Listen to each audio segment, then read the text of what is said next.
Olá, gente. Boa noite. Como é que vocês estão?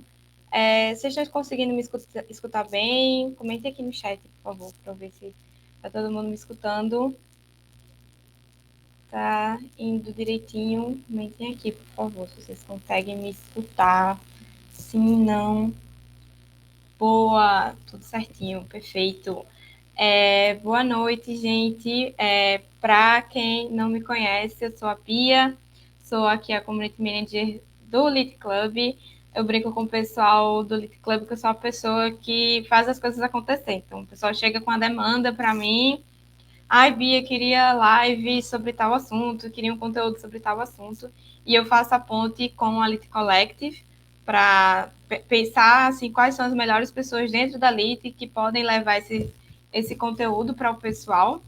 E para quem não sabe o que é o Lit Club, Lit Club é uma comunidade voltada para o UX e UI designers em início de carreira ou para pessoas que trabalham já na área e que queiram fazer conexões.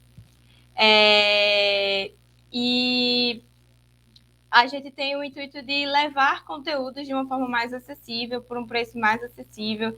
Então, seja através das nossas mentorias em grupo, seja através das nossas mentorias individuais, que a gente tem tanto com o nosso time como com a nossa CEO, que é para dar conselhos sobre carreira, feedback sobre projetos. Além disso, a gente tem lives semanais dentro do Lit Club, com vários conteúdos, aulas gravadas, apostilas feitas por nosso time, acesso aos nossos cases. Então, é um projeto bem massa, é uma comunidade muito legal, o pessoal é bem engajado. E além de você ter tudo isso, você tem acesso a outras pessoas que estão também na mesma situação que você, também tentando a primeira vaga em UX/UI, ou tentando fazer network, querendo conhecer mais pessoas, compartilhando feedbacks, compartilhando indicações. Então, é bem legal. Se vocês quiserem saber mais sobre o Lit Club, vou deixar depois o meu LinkedIn, vocês podem me chamar para ficar por dentro de tudo que a gente está fazendo. Acompanhe a gente também nas nossas redes sociais. E agora eu vou deixar vocês com a nossa Liter Mavi, que está aqui para contar um pouco de um case super legal que a Lit fez para um cliente. E vou deixar agora com ela. Mavi, o palco é seu. Olá, pessoal, tudo bem? Boa noite. Vou fazer que nem Bia fez. Comentem aí se vocês estão me escutando direitinho, vendo, tá tudo certo.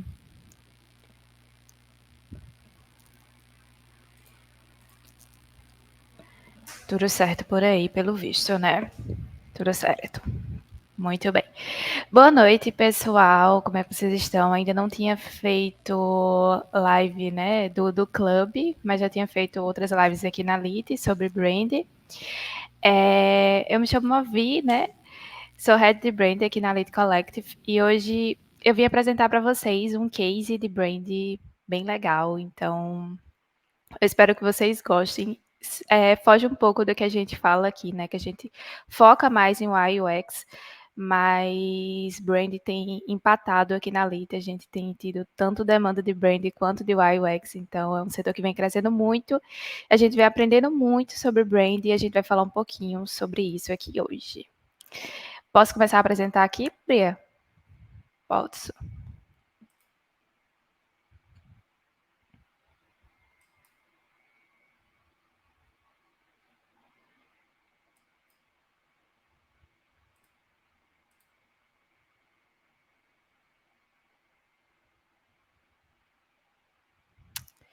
Eu acho que já foi, né? Então vamos lá, gente. Como eu já me apresentei aqui, vou até pular aqui para para a segunda página. Na verdade, meu nome é Maria Vitória, tá? Mas ninguém aqui na LIT me chama de Maria Vitória. Todo mundo me chama de Mavi, já tô até desacostumada a ser chamada de Maria Vitória. Então, é isso, todo mundo me chama de Mavi, já me acostumei. Como eu falei, né, eu sou Head de Brand, trabalho com design de marcas desde 2020. Já fui empreendedora, ainda sou na área de design, né, nessa área de marca. Já trabalhei com social media, direção de arte, direção criativa, e hoje eu estou mais nesse universo de brand mesmo, porque é o que eu amo fazer, é o que eu gosto de fazer. Então, foquei nessa área. Já trabalhei também com AI, então eu manjo um pouquinho de tudo, mas acabei me aprimorando e estudando, estou sempre estudando um pouquinho mais sobre brand. E é isso, gente. Eu trouxe aqui uma pequena introdução, assim, sobre o que é brand, né? Ah, Mavi, você vai falar o que é brand, sobre um case de brand, mas eu nem sei o que é isso. Então, tem muita gente que não sabe o significado, por ser uma palavra em inglês, né? Então, eu trouxe aqui esse significado, que marca é um nome, símbolo ou figura utilizada para identificar empresas, entidades, produtos ou serviços, né? Essa é uma definição do INPI, né, que é o Instituto Nacional de Propriedade Industrial. Então, assim, é muito simples entender o que é brand. Brand é marca, né? Quando a gente tira ali o ING da palavra, brand significa marca em inglês. Então, sempre que eu estiver falando aqui sobre brand, eu estarei falando sobre marcas. Mas qual é a diferença, Mavi, de identidade visual, de marca para brand? Brand, aqui no português, a gente geralmente fala mais sobre posicionamento de marca. Brand vai além da identidade visual. Então, vai muito do design, do termo que ele quer usar. Se ele quer usar identidade visual de marca, se ele quer usar brand, se ele quer dizer que ele faz design de marcas. Então, aqui na LIT, a gente usa brand, tá? Porque a gente sempre pensa, primeiramente, antes do design, na estratégia de marca. Então, aqui a gente sempre vai chamar qualquer identidade visual de brand, tá? Mas não estranhem quando vocês verem outros designers falando sobre identidade visual de marca, design de marcas, porque depende do design o termo que ele quer usar, tá bom? Apesar do logotipo ser o mais famoso, né, o elemento mais famoso de um brand, de uma identidade visual, um brand ele vai muito além de só o logo, né? Então é isso que eu vou mostrar aqui no case hoje. Eu trouxe para vocês um case de um empreendimento local, é um empreendimento aqui de João Pessoa, né? Ali é daqui de João Pessoa, grande parte da gente é daqui de João Pessoa, na Paraíba. E a gente pegou esse job super legal, que é de um empreendimento de uma construtora. Então, a gente pegou esse brand do zero, não foi redesign, a gente costuma fazer muitos redesigns aqui na LIT, mas esse em específico não, esse foi do zero mesmo. Então, assim, eu trouxe aqui os pontos chaves que a gente trabalhou, tem bastante coisa aqui para mostrar para vocês. Então, eu trouxe alguns pontos chaves que a gente faz aqui no dia a dia na construção de um brand. E o primeiro deles é o briefing, né? O briefing eu não trouxe aqui porque é aquela entrevista muito pessoal com o cliente. Além da entrevista cara a cara, né? A gente faz aquele meet, tem aquela conversa com o cliente, onde o cliente ele fala o que ele deseja fazer no brand. E também tem o briefing documentado, né? A gente também manda o questionário para o cliente vai lá, preenche, para ficar documentado, além daquela conversa que a gente tem com o cliente. Após a gente estudar esse briefing, a gente traz a primeira parte de estudo interno, né? Quando a gente se reúne internamente, os designers do time de branding, e a gente começa a estudar sobre o cliente. A primeira coisa que a gente estudou nesse cliente aqui foi o público-alvo. A gente teve um desafio muito grande nesse empreendimento que já começou aí no público-alvo, porque a gente não tinha uma persona muito bem identificada. O público-alvo ele ia desde jovens adultos ali, recém-casados, que estavam ali adquirindo seu primeiro apartamento, como também aposentados ou pessoas, investidores, que têm aquele perfil de comprar apartamento para alugar, para revender, ou até para deixar para os filhos, netos, etc. Então, a gente não tinha uma persona muito bem formada, né? Era aquele público-alvo mais amplo. E a gente teve um pouco de dificuldade de entender esse público-alvo, mas aí a gente foi estudando e foi vendo que a gente ia dar prioridade, né? Depois que a gente estuda o público-alvo, que a gente entende quem vai ser, de fato, a persona do nosso projeto, porque a gente tem que entender que a persona do nosso projeto, o público-alvo do nosso projeto, não é o nosso cliente, são aquelas pessoas que vão comprar um empreendimento, são aquelas pessoas que vão se interessar em comprar e morar naquele empreendimento. Então, a gente tem que ir muito além do que só o cliente fala. E a gente tem que, de fato, em campo, procurar ver os concorrentes e etc. Eu já estou dando spoiler, porque é a próxima parte. Depois que a gente estuda o público-alvo e a gente gosta de elencar essas palavras-chave, conforto, bem-estar e sossego, foi as palavras-chave que a gente desempenhou para posteriormente criar um conceito. A gente partiu para análise de concorrente, porque a gente viu que apenas estudar o público-alvo não foi suficiente, porque era um público muito amplo.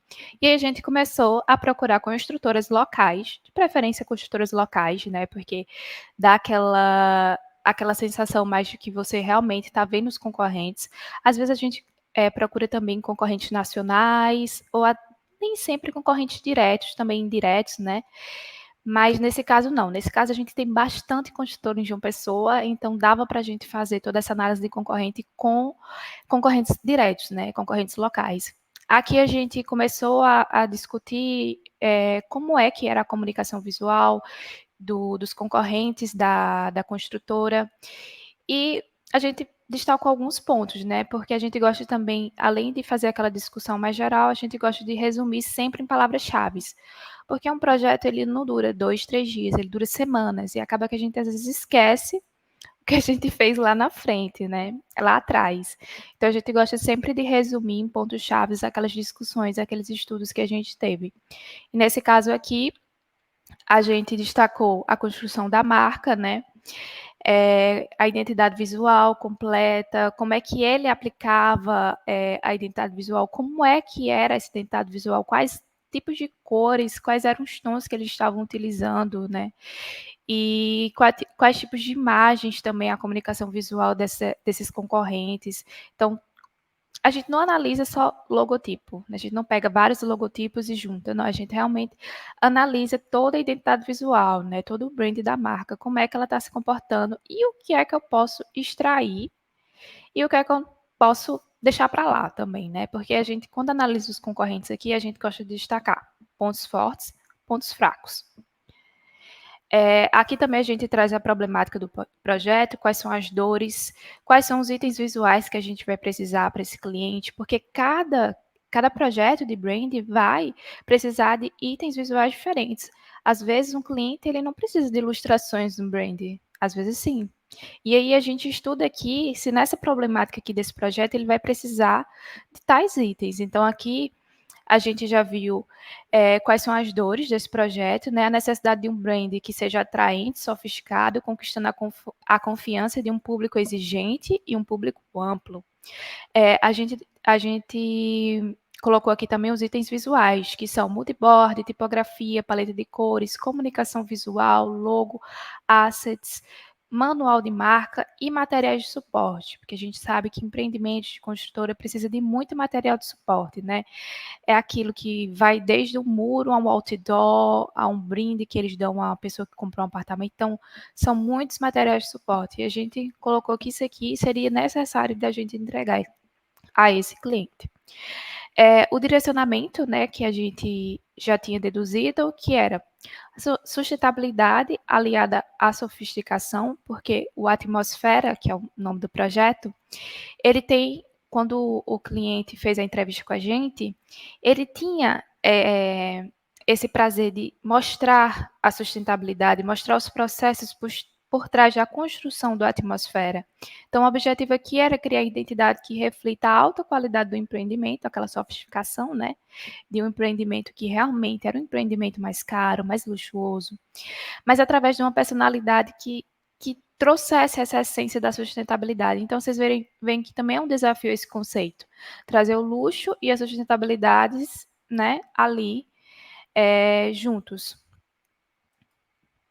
Porque muitas das vezes a gente vê que a sustentabilidade é algo, as pessoas atrelam como algo sem sofisticação, sem elegância, algo pobre visualmente, né? E aqui não, aqui a gente queria realmente alinhar esses dois conceitos. A gente faz aquele velho bom brainstorming, onde a gente joga várias palavras e a gente vai interligando aqui. Aqui foram as principais. Podem rolar muito mais palavras, mas aqui foram as principais que a gente viu que seria útil para o conceito do projeto. Vocês veem que isso aqui não demorou, tipo, 2 horas para ser feito, esse estudo todo aqui. Geralmente a gente leva dias. Por quê? Essa parte aqui de estudo vai nortear todo o projeto visual. Então, aqui é muito importante que a gente tenha feito toda essa parte de estudo, essa parte de empatia, para que depois a gente realmente coloque a mão na massa, né? Aqui também tem um brainstorm mais complexo, onde a gente coloca as ideias, as soluções que a gente acha que vai dar certo, né? Ali a gente colocou inovador, sustentável, conforto aliado à inovação. Então, a gente vai colocando ali várias frases que vão nortear a gente posteriormente. Sempre de forma bem resumida. Não adianta a gente criar vários textões, depois a gente, na hora do projeto visual, a gente se perder demais. Então, aqui eu gosto de fazer essa parte de estudo, mas eu sempre passo para os meninos que a gente gosta sempre resumir para que a gente não se perca depois no meio de tanta ideia que a gente teve. Aqui já é a parte visual, né? Depois que a gente tem um brainstorm, a gente já começa a pensar no conceito. O moodboard, eu espero que todos vocês conheçam, porque é o aliado, assim, é um aliado perfeito, assim, do design, e não só na parte de brand. Eu gosto de fazer moodboards para iniciar qualquer projeto visual de design, de qualquer área, seja direção criativa, seja UI, seja brand, então, seja motion design, eu sempre gosto de começar com moodboard. Cada design vai ter o seu jeitinho ali de criar um moodboard, né? De criar o seu painel. Mas aqui a gente costuma fazer dessa forma, que eu amo trabalhar sempre com imagens que remetam à paleta de cores, porque ali eu já vou tirando a paleta de cores dessas próprias imagens, ali eu já vou tendo ideias de tons de cores que vão passar para a próxima fase, que é a fase da paleta de cores. Então ali o moodboard ele já vai norteando a paleta de cores, né? Às vezes as cores que eu escolhi no moodboard já são 100% a paleta de cores do projeto, às vezes não, às vezes a gente precisa trabalhar mais um contraste, precisa ver se aquela cor vai funcionar uma sobre outra, mas geralmente o que sai aqui do moodboard já fica no projeto. E o moodboard é um bom aliado também para a gente já apresentar para o cliente. Se vocês ainda têm dúvida se aquele conceito o cliente vai gostar, se aquele conceito está de acordo com o que o cliente pensou, se está de acordo com o que o projeto tem que produzir posteriormente, então, que tal mostrar o moodboard ao cliente, né? E esse moodboard aqui foi apresentado para o cliente, ele aprovou, ele perfeito, vamos continuar. E é muito bom apresentar o moodboard também para não ter retrabalho depois, né? Porque eu conheço designers que só apresentam o projeto depois de 100% finalizado. É um pode é legal, né? Porque o cliente já vê tudo pronto, mas eu gosto de pelo menos apresentar o moodboard. Porque o moodboard ele vai nortear todo o projeto visual de brand. Então, né, já poupa a gente de possíveis retrabalhos. Nesse caso, o moodboard foi aprovado de primeira. Aqui a gente já escolheu imagens que representava todo aquele conceito visual que a gente pensou no brainstorm, né? Então a gente trouxe ali muito contato com a natureza, aquela ideia de natureza dentro de casa, né, como as plantas ali inseridas em ambientes, arranjos, os coqueiros ali que fazem também alusão ao bairro que esse empreendimento vai se localizar, que para quem é aqui de João Pessoa e não conhece, né, é o Cabo Branco, que é um bairro na praia, e tem muitos coqueiros lá, né, porque é um bairro de praia. Então a gente quis trazer essa conexão do bairro aqui já no moodboard. Então a próxima etapa já é a paleta de cores. Eu estou apresentando aqui para vocês literalmente que a gente apresenta ao cliente, tá? A gente apresenta dessa forma. A paleta de cores, como vocês podem ver, a gente extraiu 100% do moodboard, né? Tá, todos aqueles tons de moodboard tá aqui. Isso talvez acho que mudou um pouquinho ou outro. Mas é exatamente os tons de moodboard que a gente apresentou. A ideia era trazer o verde e o azul, né? Que são associados à natureza, aos céus, ao oceano. E os tons são neutros também, dando a sensação de calma, tranquilidade, além da conexão com o tema da inovação, né? Porque tinha essa necessidade de se mostrar que era um empreendimento que trazia uma inovação, né, na construção. Então, além da sustentabilidade, da elegância, a gente tinha que trazer essa ideia de algo mais tecnológico. Nada melhor do que o azul para trazer isso.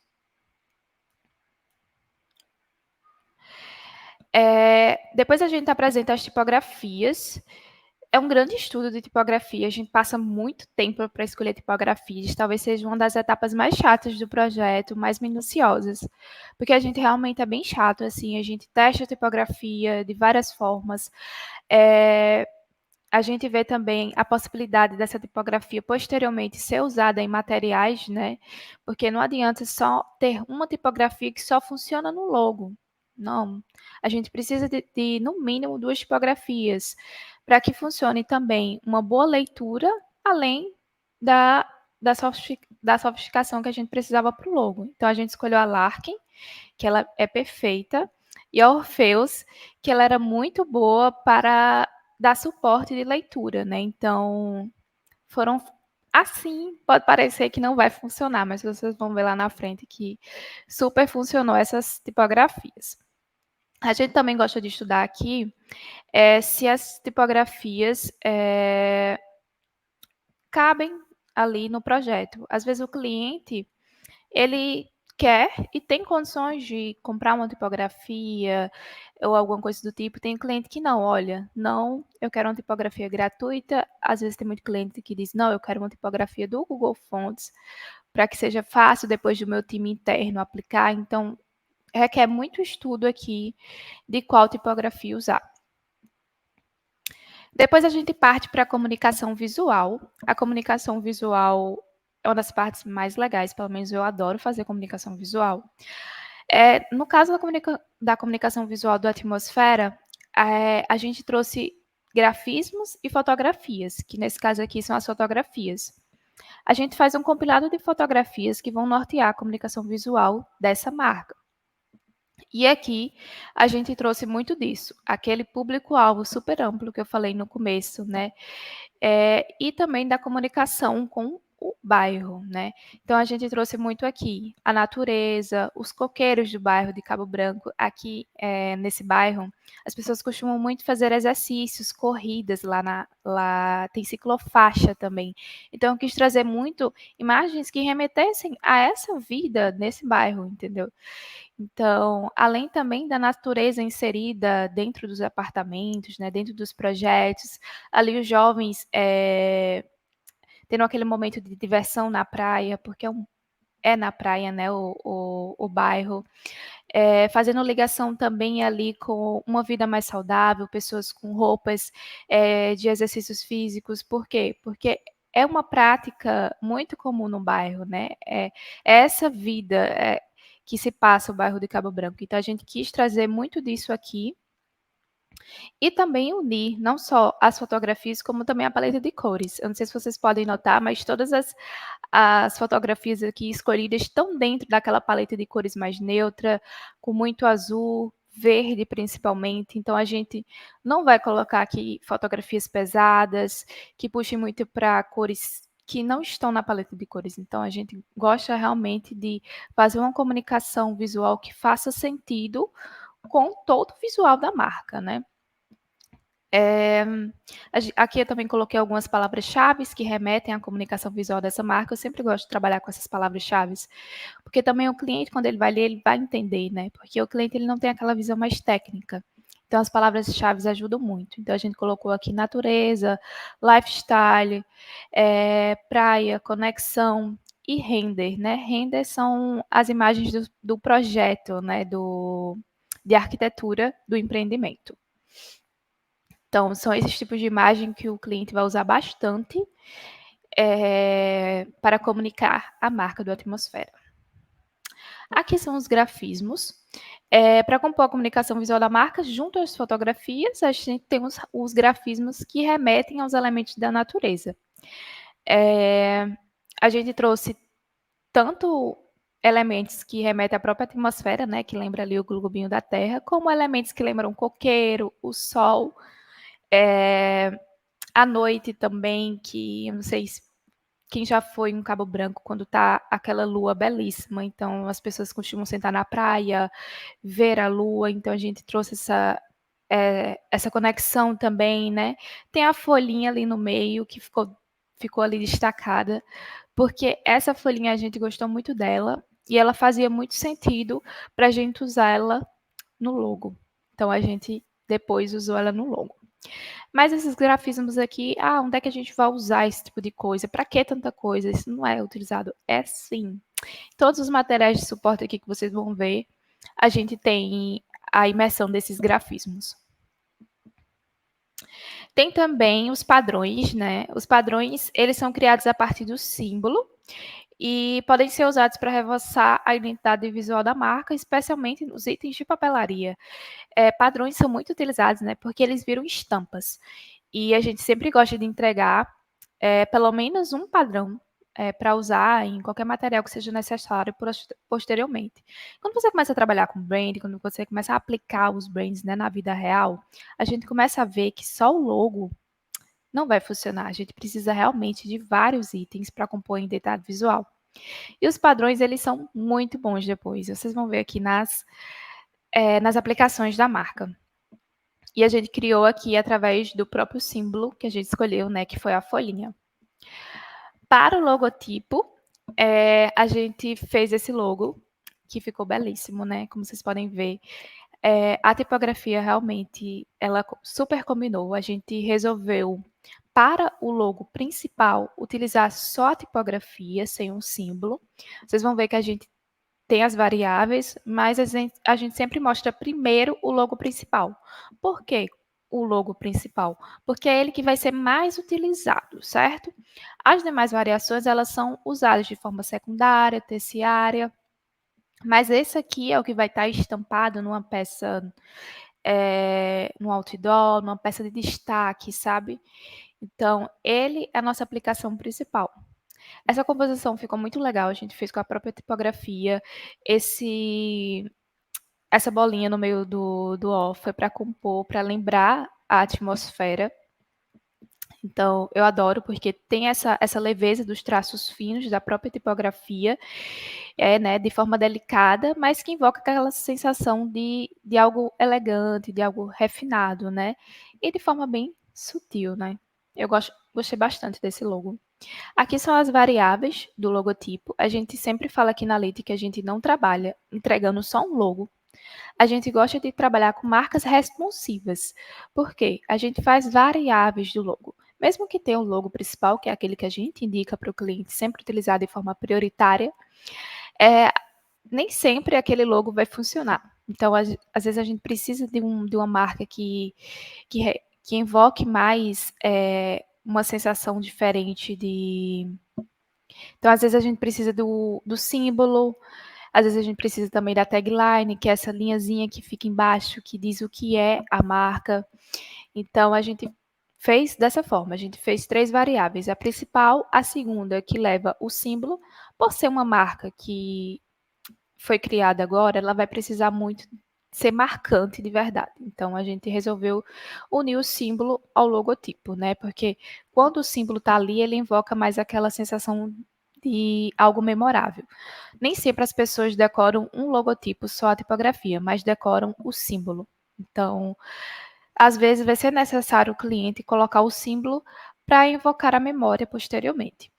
E quando for necessário também, né, ele pode aplicar também o logo que tem a tagline embaixo, que tem sustentabilidade e sofisticação, que é o lema do Atmosfera, né? Ali a tagline que resume o que é o empreendimento. Então a gente coloca aqui. Mas fica um logo bem grande, então nem sempre vai ser aplicável. Aqui já são as aplicações. A gente sempre faz aplicações e eu sempre vou dizer isso às pessoas, assim, a designers que estão começando agora, que estão começando a trabalhar com brand, sempre faça aplicações digitais assim mesmo, mockups, sempre faça, porque é ali que você vai ver se aquela marca funcionou. Porque às vezes a gente desenhando ali só o logo, às vezes não tem a noção se aquela marca de fato vai funcionar nas peças que o cliente precisa, né? Que aquele projeto precisa. Então a gente já começou aqui trazendo para vocês esse outdoor que ficou belíssimo. Ela já aplicou aqui, quem fez essas artes aqui das aplicações foi Sara, perfeita. Então, Sara, ela já aplicou aqui a paleta de cores, os tons azuis. Ela já mostrou aqui que a paleta de cores ela funciona tom sobre tom. Então, ela já dá aqui uma ideia de como usar a paleta de cores, como usar a tipografia em textos de apoio, como usar o logotipo principal em peças que merecem um logotipo principal, né, essas peças de destaque. Aqui outra ideia também de banner. Então, esses banners, esses outdoors, a gente sempre vai mostrar o logo principal, né? Que é ele precisa ser bem marcante. E aqui ela vai mostrar também que a paleta de cores verde funciona tom sobre tom, né? Sempre mostrando ao cliente como usar aquilo tudo que a gente fez. Por quê? Porque a gente tem a noção técnica, a gente consegue visualizar mentalmente como vai ficar tudo aquilo que a gente criou. O cliente não tem essa noção. Então, é através das aplicações que a gente consegue convencer ele de que, olha, funciona tudo aquilo que a gente pensou. Então, aqui ela usou já aplicações, já usou o padrão, as formas, então, tudo que a gente já tinha. Aqui, mais aplicações, aqui ela já usou o logo secundário, eu não lembro se a gente colocou ele como secundário ou terciário, mas o logo com o símbolo, que fica bem legal em peças de papelaria. Então, aqui a gente vê que funciona super bem com materiais de craft, né, que dão aquela ideia de sustentabilidade. E aqui acaba que a gente também dá ideias ao cliente de materiais que vão ficar interessantes, né? Quadros também, ela utilizou ali o grafismo, o logotipo terciário, né, que tem a designação, talvez uma placa dessa ficar super interessante no próprio empreendimento. Esse logo, como ele tem a tagline ali embaixo, ele é bem interessante para esses materiais impressos, né? Esses materiais que têm uma legibilidade boa, o cliente vai conseguir ver ali. Porque não adianta a gente criar um super logo desse aqui, ele não vai caber no ícone de Instagram, entendeu? Então não adianta a gente aplicar esse logo no ícone de Instagram. Então a gente gosta de aplicar aqui o logo em materiais que fazem sentido. Aqui a vela aromática, que já foi uma ideia da gente de produto. O cliente queria um produto que fosse memorável, que tivesse no stand de vendas, que ele pudesse presentear os visitantes no stand de venda, dos próprios compradores, né? Quando fossem comprar lá o apartamento, saísse de lá com uma lembrança, né, dessa compra. Então a gente deu a ideia da vela aromática e a gente também já criou ali um rótulo para essa possível vela aromática que eles vão fazer depois. Aqui mais materiais de papelaria.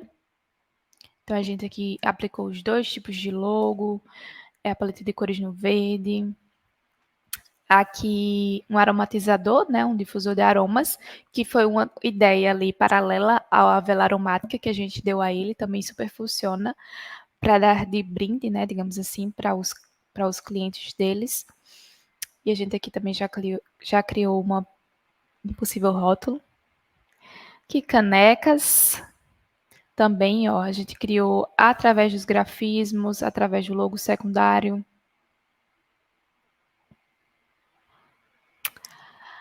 Garrafinha também.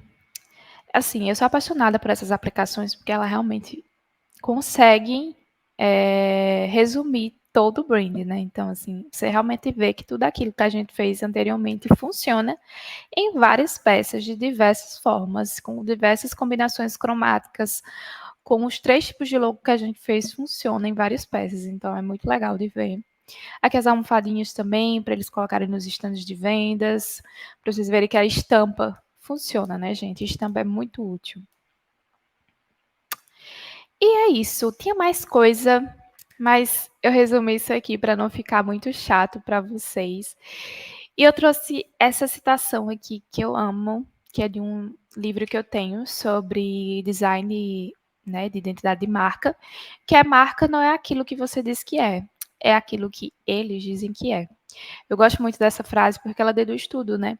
Às vezes a gente pensa muito o designer ali na hora de projetar e tal, mas ele não consegue colocar aquilo no projeto. Então, o designer ele precisa ir muito além de só fazer o logo ali no brand, ele precisa ver o que as pessoas estão dizendo, né? Se aquilo ali funciona de verdade. E é isso, eu espero que vocês tenham gostado desse case que eu apresentei para vocês, do Atmosfera. Eu já estou muito ansiosa, inclusive, para vê-lo, né, por aí, né? Espero que eu veja aí os outdoors aí por João Pessoa, para a gente tirar uma foto. Deixa eu parar aqui a apresentação.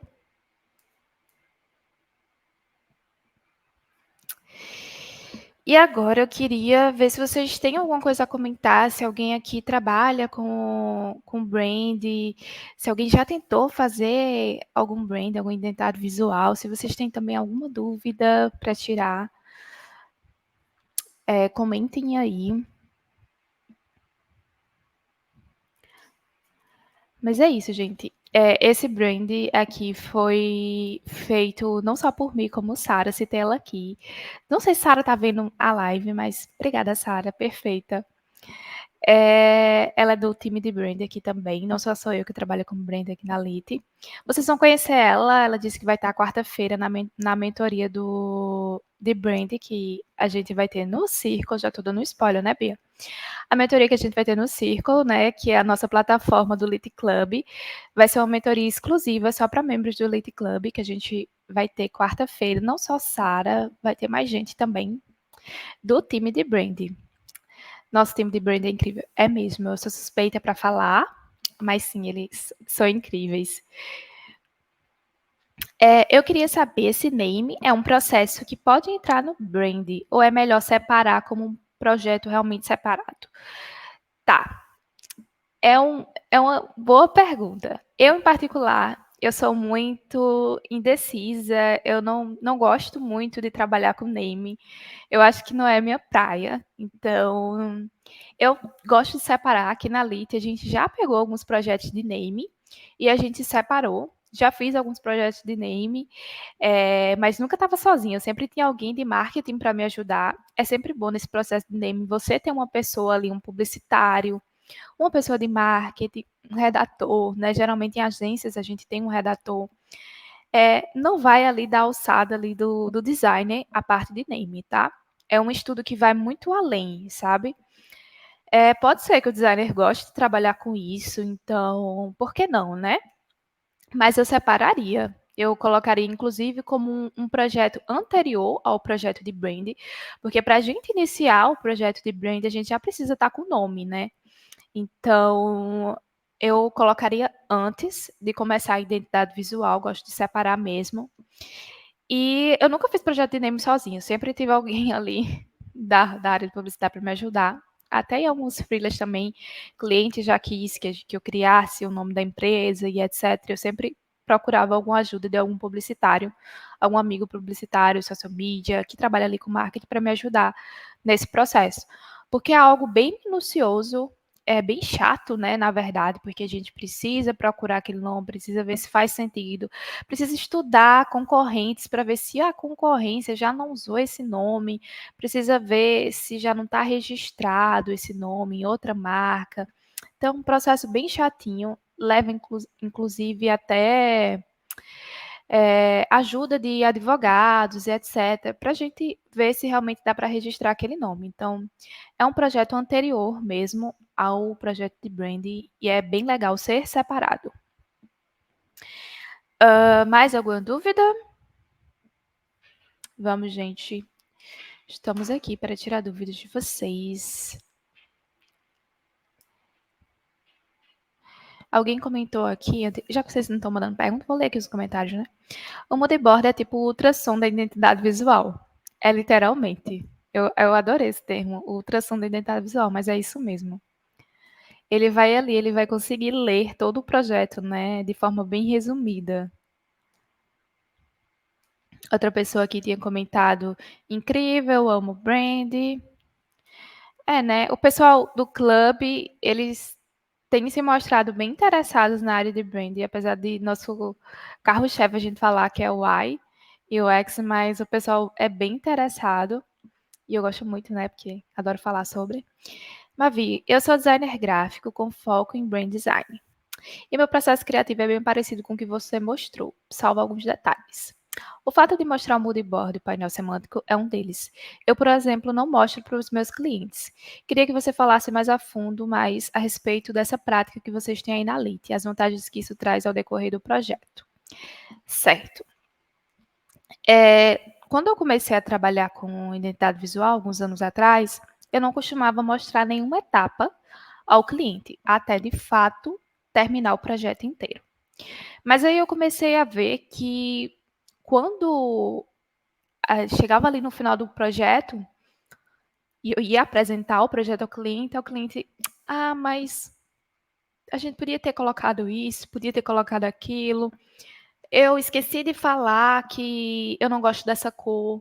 Já teve cliente assim, de eu colocar, sei lá, azul, que é a cor preferida do mundo inteiro, né? Que a gente sabe que é azul, psicologicamente falando, é a cor favorita de todos. A cliente fala, eu odeio azul. E eu, ok, ela odeia azul. Mas por que ela não disse isso no briefing? Porque muitas vezes o cliente ele deixa escapar algumas coisas no briefing. Ele não lembra, ou ele não sabe o que falar, ou ele, às vezes acha que a gente também vai adivinhar as coisas, sabe? O designer ele consegue fazer isso aqui para mim, não preciso dizer isso, ele vai conseguir deduzir. Então, muitas vezes, passa-se desapercebido informações no briefing. Então, o moodboard, como ele ali já é ultrassom, como alguém falou aí no chat, do projeto de branding, então ali o cliente ele já vai ter um norte de como vai ser o projeto. E por isso eu já gosto de apresentar ali no moodboard a paleta de cores, para não passar por esse tipo de episódio. Então ali eu já coloco ali o azul, já coloco o verde, e aí o cliente já vê ali e fez, caramba, realmente essa vibe aí que eu quero seguir para o projeto. Mas às vezes eu poderia ter colocado aqui cores quentes. O cliente falou no brief que não queria cores quentes nesse projeto. E eu queria ter colocado uma cor ali que remetesse ao sol, mas não coloquei. Eu fiz, não, vou investir ali em tons mais neutros e vou ver se o cliente está de acordo. E aí eu apresentei o moodboard e o cliente, perfeito, é isso. E aí a gente deu continuidade. Mas já pensou se ele não tivesse dito sobre essa questão das cores quentes e eu tivesse colocado, porque era uma coisa que eu, na hora que a gente estava estudando, eu pensei, por que não colocar um amarelo ali para remeter ao sol, à natureza, né? Junto com o verde, né? Eu nem tinha pensado em colocar o azul, né? O amarelo mais com verde e tal. Investir nas cores quentes, né? Que João Pessoa é uma cidade muito quente. E aí, não tivesse apresentado o moodboard para o cliente, ia passar o projeto inteiro, no final do projeto o cliente ia dizer, então, não queria cores quentes, vamos ter que refazer. Então, assim, apresentar um moodboard, qual é a vantagem? Retrabalho, evitar retrabalho. Então, você cria uma conexão mais pessoal ali com o seu cliente, porque o cliente entende que você teve aquela preocupação de mostrar como você começou o projeto. O cliente, ele gosta muito de fazer parte do projeto, ele gosta de ser útil na construção do projeto. Então, quando ele está vendo ali, ele está dando aquele check, está dizendo, realmente tá no caminho certo. Ele se faz parte da construção do projeto. Então, é muito isso, é essa vantagem de além de você criar aquela conexão com o cliente, você evitar o seu retrabalho, tá? Acho que a principal vantagem é essa, evitar retrabalho, né? Evitar que você faça alguma coisa que estava totalmente distante do que ele tinha pensado. Eu acho que e é basicamente isso aqui que norteia a nossa comunicação aqui. Os clientes gostam muito da nossa comunicação aqui na LIT, justamente por isso. A gente faz os clientes fazerem parte dos projetos. Eles se sentem ali somando nos projetos da gente. Espero que tenha conseguido tirar da sua dúvida. Mas testa. Apresenta um mood board para um cliente seu, faz um mood board bem legal, apresenta para ele, para ver se vai dar certo. Pode ser que não dê certo na sua didática, mas na da gente aqui funciona. Então a gente continua usando. Alguém perguntou, e para apresentar os projetos de brand, é de boa mostrar a parte de análise de concorrência em detalhes, com os pontos fracos e fortes que descobrimos, ou o ideal seria resumir mesmo? Ótima pergunta também. Geralmente, essa parte de estudo, a gente mostra só o resumo do resumo.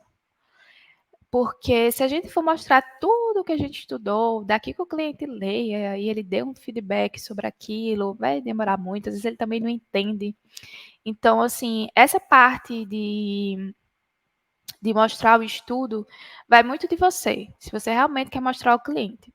Às vezes a gente não mostra, a gente mostra só a parte visual e a gente vai falando a respeito da parte de estudo ao longo do que vai apresentando ao cliente. Olha, isso aqui a gente tirou da análise que a gente fez de concorrente, isso aqui foi de tal coisa.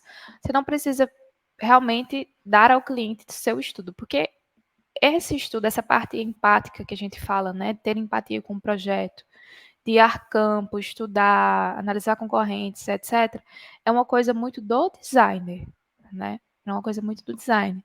Quando você vai, por exemplo, numa consulta médica e o médico lhe prescreve um medicamento, ele não vai abrir um livro e vai dizer, olha, eu lhe prescrevi esse medicamento por causa disso, entendeu? Ele vai lhe prescrever um medicamento e vai explicar, esse medicamento me serve para isso, para aquilo. E é geralmente o que a gente faz aqui. A gente apresenta o brand e a gente, olha, foi por conta disso, por conta daquilo, a nossa escolha, a nossa tomada de decisão foi dessa forma. Então aí vai muito de você, se você quer apresentar ou não o estudo.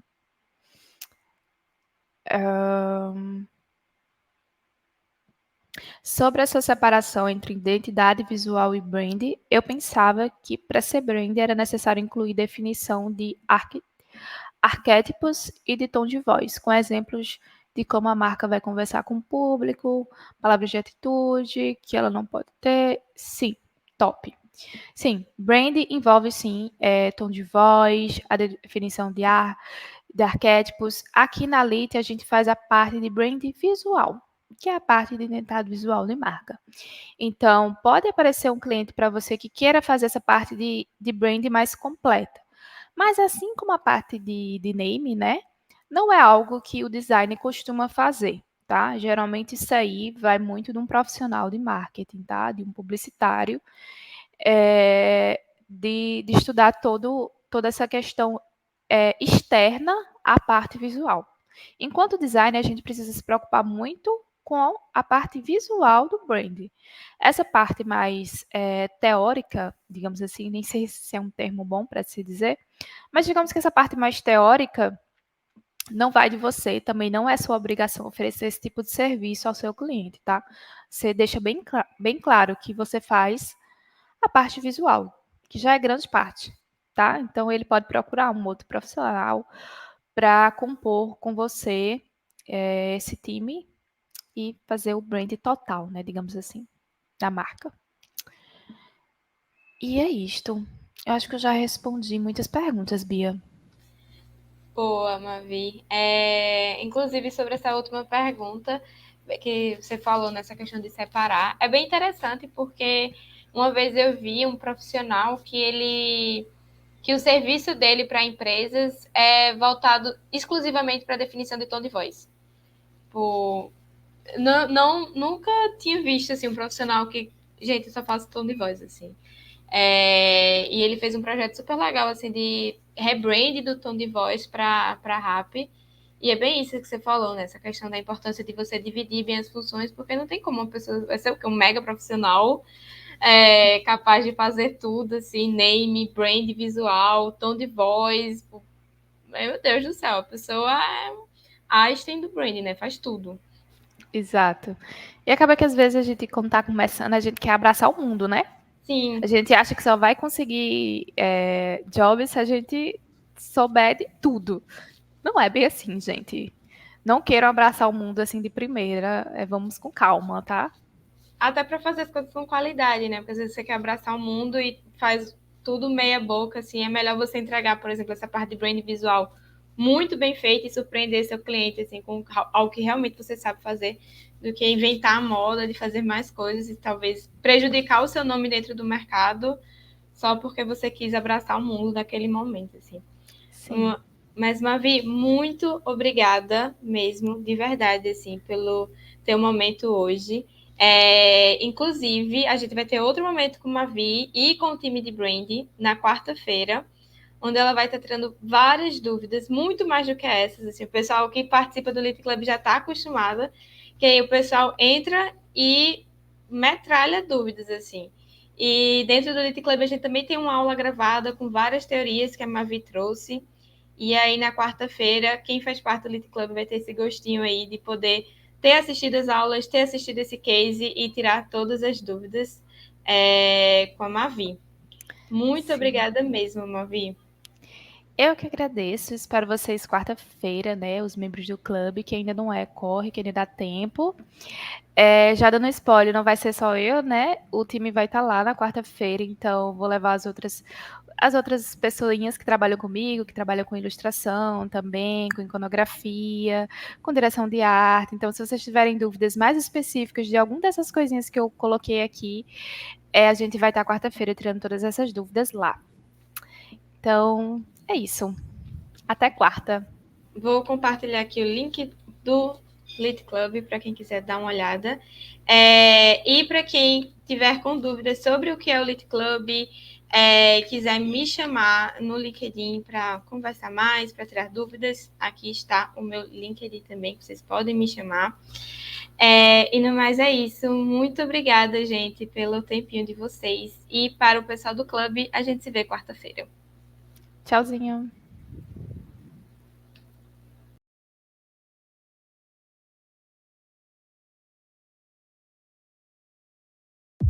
Transformação. Substantivo feminino. Ato ou efeito de transformar qualquer alteração no estado de um sistema.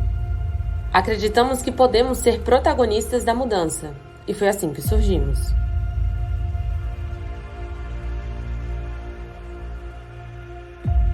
Nascemos para liderar o futuro da educação em UX e UI Design no Brasil, promovendo acessibilidade, inclusão e visibilidade para todos,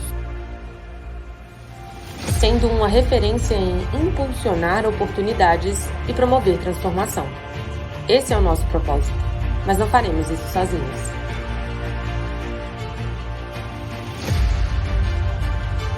Mais que uma plataforma de cursos, somos uma comunidade formada por pessoas para pessoas.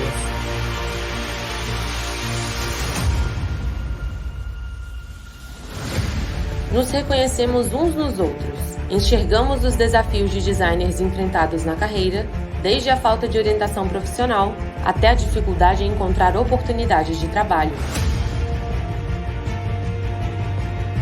Queremos superar esses obstáculos, oferecendo uma comunidade exclusiva e abrangente, que dá o suporte necessário para desenvolver profissionais de alto nível. E quem somos nós? Juntos, somos o Lit Club, a elite do design.